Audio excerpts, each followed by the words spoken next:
नमस्कार, मैं अंजलि। स्वागत है आपका अपने ही चैनल मिस्ट्री हिस्ट्री में। जैसा कि हम सभी आजकल न्यूज में देख रहे हैं, पहलगाम में, कश्मीर के पहलगाम में कायराना आतंकी हमला हुआ है, जिससे भारत के जन समुदाय में अभी भी आक्रोश और गुस्से की आग भड़क रही है। आतंकवादी हमलों के बाद सरकार ने बहुत कठिन अहम कदम उठाए हैं, जिसके चलते सरकार ने पाकिस्तान भारत का सिंधु जल समझौता भी रद्द कर दिया है। सिंपल सी बात है कि पाकिस्तान में इस समय प्यास की बाढ़ और पानी का सूखा पड़ रहा है, परंतु हम भारतवासियों का दिल बहुत ही बड़ा है।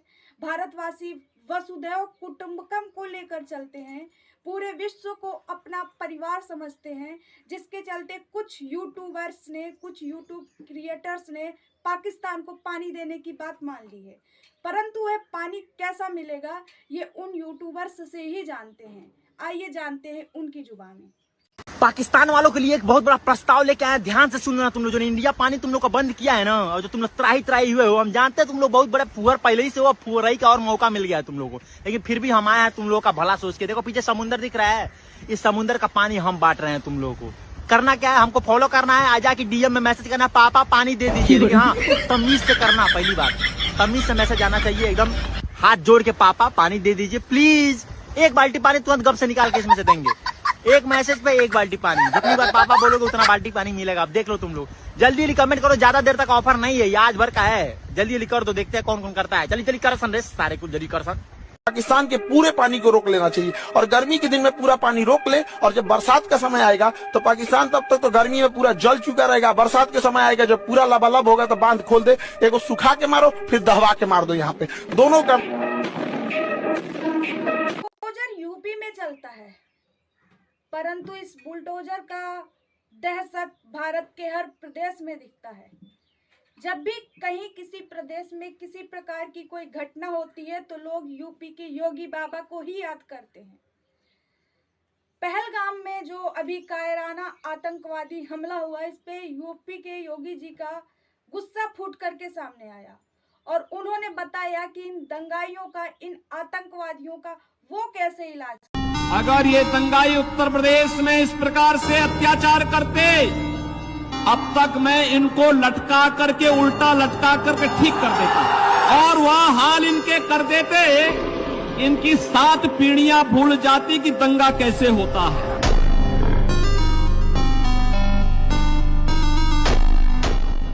हमले से पहले हर उस इंसान का धर्म पूछा गया जिसका कत्ले आम हुआ है।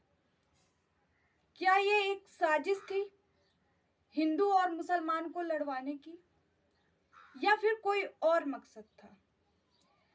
आज हर देशवासी के जुबान पर एक ही नाम है कि धर्म पूछ कर मारा गया है।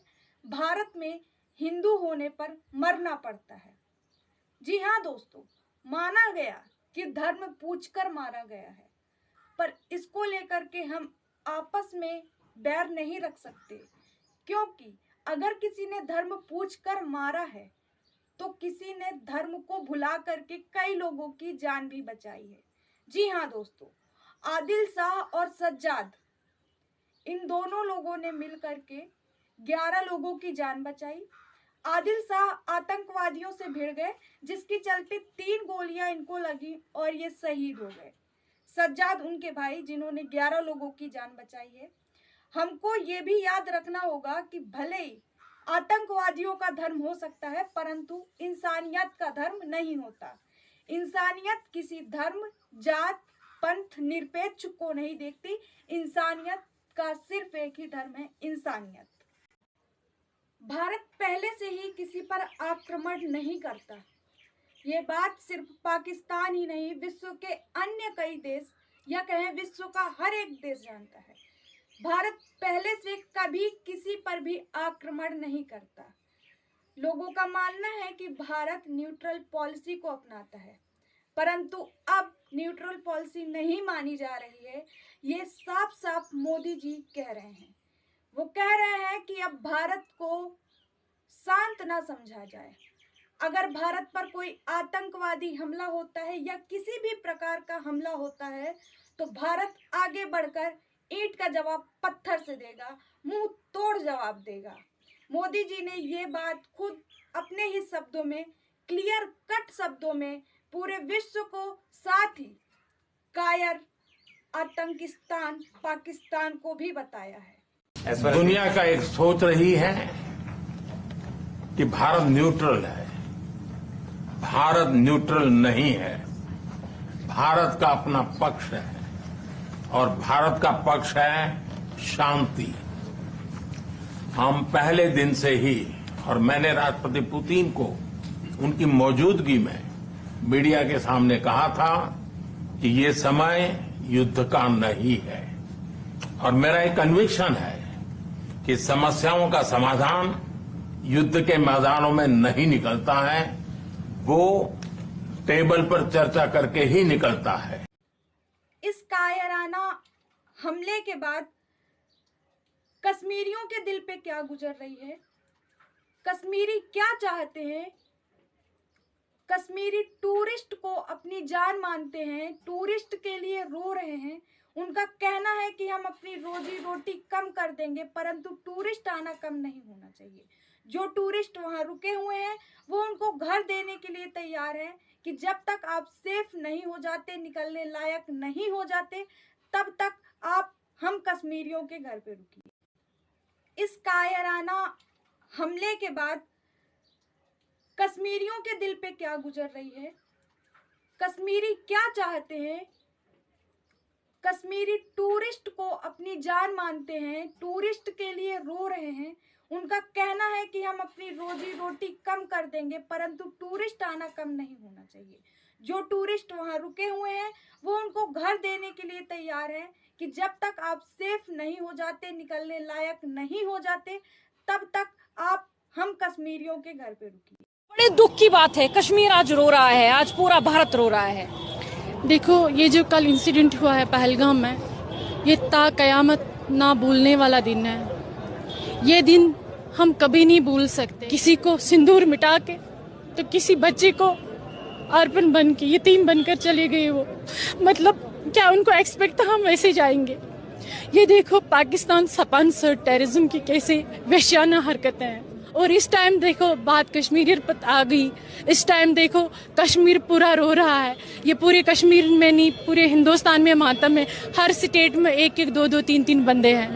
आपके जरिए एक मैसेज जाएगा, आम कश्मीरी क्या कहता है अब इस अटैक को लेकर? अरे पूरा कश्मीरी का दिल रो रहा, आम कश्मीरी रो रहे। वो बोल रहे हम एक ही नवाला खाएंगे, लेकिन टूरिस्ट यहाँ से जाने नहीं चाहे। हम घरों में उनको रहने देंगे जितने दिन उनको सैर करने हैं। किसी को 4 दिन बैठना, 5 दिन, किसी को 10 दिन। हम खुद उनको प्रोटेक्शन में साथ रहेंगे, मगर वो यहाँ से ना चला जाए, ऐसा सबके दिलों में अफसोस है। हाँ, उनके साथ ये ना हो। सब अपनी जान देने के लिए तैयार है। हम अपना खून बहाएंगे बट किसी पर आंच नहीं आने देंगे, क्योंकि ये कश्मीरी डिसाइड करेंगे हमारी सरजमी पर हमें कैसे रहना है। हमें वो नहीं सिखाएंगे गन के नोक पर पाकिस्तान वाले कि आप दहशत और खौफ में रह के जियो, और हम सिखाएंगे आपको वहाँ पे कैसे जीना है। बहुत शुक्रिया आपका, बहुत शुक्रिया। हमारे क्रेन मार, हमारा कलेजा फटता है जो ये गुजरा यहाँ। देखिए, हम रोजी रोटी के लिए नहीं रोते हैं, हम इंसानियत के लिए रोते हैं। वो हमारे मेहमान थे, सदियों से हम इनके साथ चलते फिरते, उठते बैठते हैं।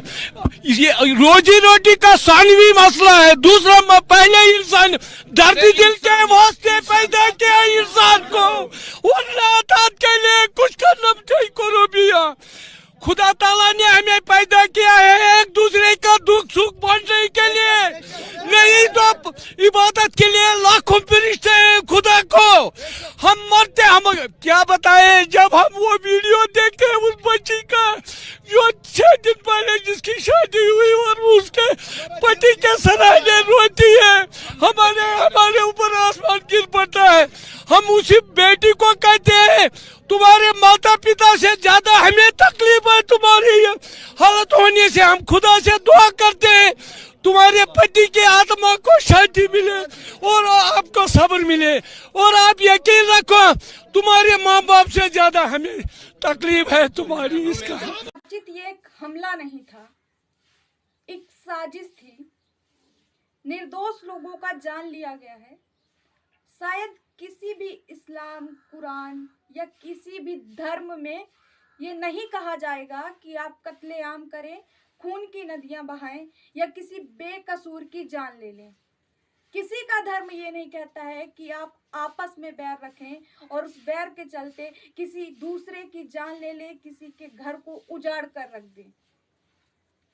इस हमले के बाद भारत के अंदर हर किसी पे आक्रोश है, साथ ही बॉलीवुड के हर एक्टर्स के अंदर भी आक्रोश है। सब ट्वीट कर रहे हैं, सब सड़कों पर निकल करके आए हैं। जानते हैं इस वीडियो में। साथ ही आपको और बता दें, इस घटना के सबके अपने अपने अलग अलग पक्ष हैं। कोई धर्म को लेकर के बैठा है, कोई किसी बात को लेकर बैठा है, कोई किसी बात को लेकर बैठा है। इसके लिए भी आपको दिखाते हैं एक वीडियो। निश्चित ये एक हमला नहीं था, एक साजिश थी। निर्दोष लोगों का जान लिया गया है। शायद किसी भी इस्लाम, कुरान या किसी भी धर्म में ये नहीं कहा जाएगा कि आप कत्लेआम करें, खून की नदियां बहाएं या किसी बेकसूर की जान ले लें। किसी का धर्म ये नहीं कहता है कि आप आपस में बैर रखें और उस बैर के चलते किसी दूसरे की जान ले लें, किसी के घर को उजाड़ कर रख दें। इस हमले के बाद भारत के अंदर हर किसी पे आक्रोश है, साथ ही बॉलीवुड के हर एक्टर्स के अंदर भी आक्रोश है। सब ट्वीट कर रहे हैं, सब सड़कों पर निकल करके आए हैं। जानते हैं इस वीडियो में। साथ ही आपको और बता दें, इस घटना के सबके अपने अपने अलग अलग पक्ष हैं। कोई धर्म को लेकर के बैठा है, कोई किसी बात को लेकर बैठा है, कोई किसी बात को लेकर बैठा है। इसके लिए भी आपको दिखाते हैं एक वीडियो।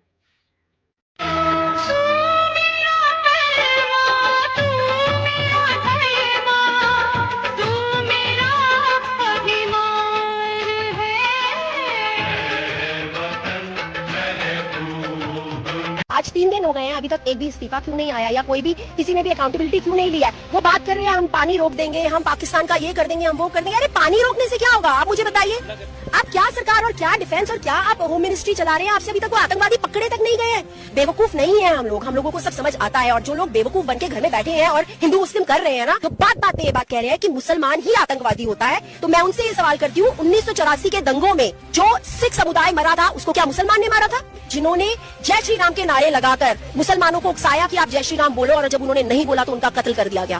क्या आप उसको इस श्रेणी में नहीं लेकर आएंगे? क्या आप उसको आतंकवाद नहीं कहेंगे? क्या आप उसको नहीं कहेंगे कि धर्म देखकर मारा गया है? तो जुनैद को कैसे मारा गया था? मैं पूछना चाहती हूँ तबरेज अंसारी जैसे लोगों को, उन सबको भी तो ऐसे ही मारा गया है ना। जब आप मस्जिद में जाके अपना भगवा लहराते हैं, जो राजस्थान में हुआ था, उसने क्या कह के किस तरह से गोली चलाई थी, तब कोई हिंदू क्यों नहीं मरा था? बात बात पे ये कहना कि इस्लाम ही ऐसा है, तो आई एम सॉरी, इस्लाम उनको इजाजत नहीं देता था इस तरह के कत्लेआम करने का। तो मेरे नजर में वो किसी धर्म के थे ही नहीं। रादर देन जिसने ये सब किया उसको पकड़ने की बजाय आप अपने देश में अपने ही लोगों को लड़वा रहे हो। क्यों सरकार आती नहीं है प्रेस कॉन्फ्रेंस करने और बोलती क्यों नहीं है लोगों को कि इसमें कश्मीरियों का क्या कसूर है? उन स्टूडेंट्स का क्या कसूर है इसमें? क्या वो इंसान नहीं है? आपने कभी कश्मीरियों को अपना समझा ही नहीं है। आपने सिर्फ और सिर्फ कश्मीर को अपना माना है। हमारे हिंदू भाइयों को उन मुसलमान भाइयों ने ही बचाया है, राम राज्य बना दिया है मोदी जी ने। तो आपको 50-50 कमांडोज की क्या जरूरत है? मैं डिसअपॉइंटेड हूँ इस देश की जनता से, क्योंकि 80% जनता सिर्फ और सिर्फ हिंदू मुसलमान करती है। वो सरकार से एक बार ये तक नहीं पूछती कि नौकरियां कहाँ हैं और विमेन सेफ्टी कहाँ है, लोगों की सेफ्टी कहाँ है। अरे आतंकवादी ने अगर मारा, धर्म पूछ के मारा, मैं कहता हूँ जात पूछ के मारा, नाम पूछ के मारा, कैसे भी मारा, क्योंकि वो भी ये जानते हैं कि भारत के अंदर हिंदू मुसलमान की नफरतें इतनी बड़ी हो चुकी हैं, उसका मुद्दा बनाया जाए, क्योंकि वो दहशत फैलेगी तो काम होगा। ये पहला ऐसा आतंकी हमला हम देख रहे हैं जिसमें स्पेशल नाम और धर्म पूछे जा रहे हैं। उसका रीजन क्या है? उसका रीजन सिर्फ इतना है कि भारत की राजनीति का वो हिस्सा बन चुका है। आज उन आतंकियों को भी पता है कि अगर लंबे समय तक दहशत फैलानी है तो जिस चीज पे भारत आज खड़ा हुआ है उसी कमजोर नस को दबाओ। उन्होंने वो कमजोर नस दबा करके भारत के लोगों को आपस में लड़वाने का काम किया है, और उस प्रोपेगेंडा पे हम लोग सारे के सारे शिकार बनते जा रहे हैं। अरे आतंकवादियों के आपको ये होना चाहिए कि अगर आपको जवाब देना है तो हिंदू मुसलमान को एक होकर के जवाब देना पड़ेगा। ऐसी ही जानकारी के लिए मिस्ट्री हिस्ट्री को सब्सक्राइब करें, लाइक, कमेंट, शेयर करें। मेरी इस मेहनत के लिए एक शेयर मैं आप सबसे उम्मीद करती हूँ। ये वीडियो आप कम से कम एक लोगों को तो शेयर करेंगे ही। धन्यवाद।